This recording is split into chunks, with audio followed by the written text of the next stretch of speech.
When I visit a school, a popular question students ask me is, why is the sky blue? Why is it not red, pink, or green?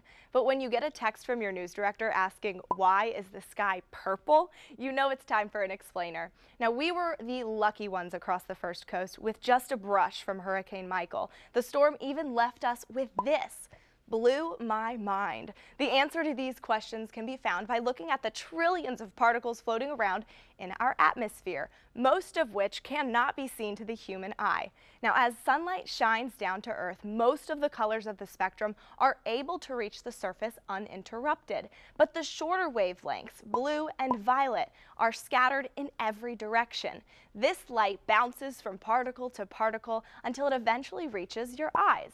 But the sky doesn't appear violet and blue because of our eyes' limitations. Since violet is the shortest wavelength of the spectrum, our sensitive eyes only detect blue.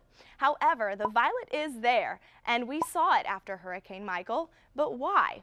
In this case, the air was super saturated. We had dew points in the mid and upper 70s. The sun was setting, so we were losing daylight, and the hurricane's clouds surrounded us, hanging low to the ground.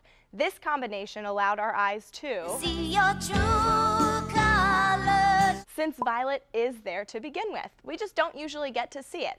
The light was scattered around the moisture in the air, causing the magical purple color. In the studio, I'm meteorologist Lauren Rautenkranz for First Coast News on your side.